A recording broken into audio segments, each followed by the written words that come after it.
pagpaminaw sa tanan sa tibuok kalibutan. Utod sumambot nining atong sibya mga higala ang atong pag-utingkay sa kamatuoran, no? Kumusta kamong tanan gikan sa Cebu, Karkar, Dinagat,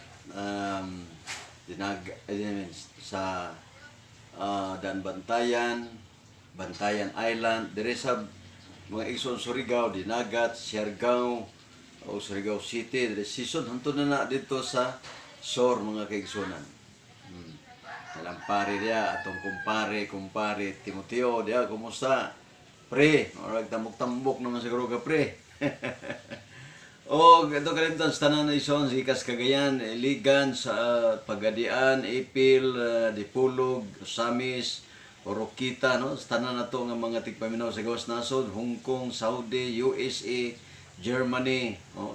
Tanan dia mga kaigsunan, no? Saudi Arabia, dia asab sa Dubai, kumusta mong tanan dia mga kaigsunan. O diri usab sa padong Davao, no? Ikan sa Bayugan, padong na Strinto, padong na sa Davao, Digos, hantod na sa Jinsan. O alang sa tibuok kalibutan, no? Maayong pagpaminaw ninyo mga kapaglaom. Okay, atong gisisgutan karon mga higala. Kini bang sa may purpose gihatag ang sugos Ginoo, aron lapason o aron tumanon? Kana nang pangutanaha ba? Kay kon magisguta og pagtuman og atong tumanon, mayroon mga tao nga dili man na para sa ato. Para manas mga Hudiyo. Sa giingon ni Apostol Pablo nga sa baday ng Diyos ra baday sa Hudiyo? Oh? Dili ba day siya Diyos sa mga hintil? Parehas ra. Diyos sa Hudiyo, Diyos sa tanang mga tao. Ang sugo gihatag dili kay lapason, dili supakon. Ang sugo gihatag aron tumanon. Oh. Ang Israel gitagaan sa kay katawhan mas Ginoo. Ug kinsa tong makig-ipon sa Ginoo, may gugmas Ginoo, moalagad sa Ginoo, sigurado mga kaigsunan nga apil ta. Oh, apil ta ni ana. Kay ang giingon sa Marcos 2:27, anthropon or anthropos, human being, kay sa Hebrew gitawag na siya ha-Adam. Ha-Adam means people. Diha na ba'y mga Israelita sa una, sa panahon ni Adan? Wala. Muna nga, alas tibuok kalibutan, kay usari tinubdan na itong ginikanan kapaglaom. Si Adan ug si Ibara. Muna nga, ayaw ipasumangil nga kung dili ka mutuman, kung musupak gyud ka, ayaw naghatag og rason nga imo pang muhatag pagkagrason parang makalikay kas dili sa pagtuman. Mo kay atong na kuno nang ako na matikdan ba nga ang wala gisugo mo'y gituman. Ang gisugo mulihay sila. Oh, mulihay ba mo nga na dili na para sa amo. Oh. Pero magisgot po tag mga rebulto nga iya pod sa Israel, iya pod sa mga Hudiyo, nga katong gipahimo nga mga gitawag nato o katong mga pakigsaad, kirubin na dito. Ila pong adapon. Bisag dili para sa ila. No?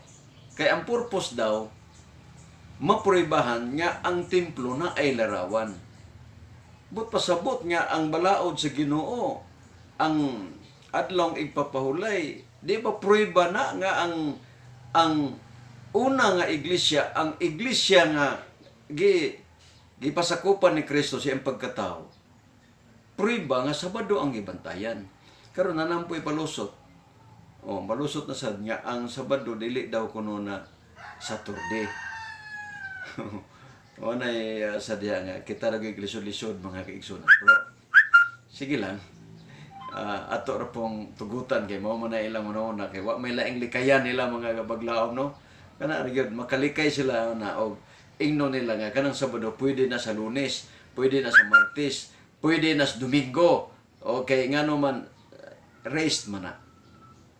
Oh. Unsa may kalainan sa rest og Sabat? Sa Hebrew Shabbat. Kung sa Spanish Sabado, kung sa Griego Sabaton or Sabato. Ako nakitanaw sa Greek ug Hebrew, dili sila magkasumpaki Shabbat, Sabaton, or Sabato. Dili sila no, ug sa Spanish Sabado.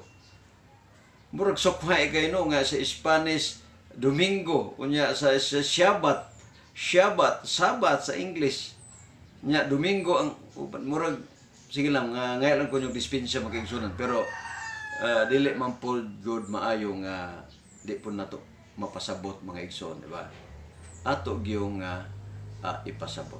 Thank you very much. Manginaot ko nga masabtan nato nga ang balaod sa Ginoo gihatag dili kay lapason, dili kay supakon, kun dili tumanon. Ha? Salamat kayo sa inyong pagpamati. Thank you very much.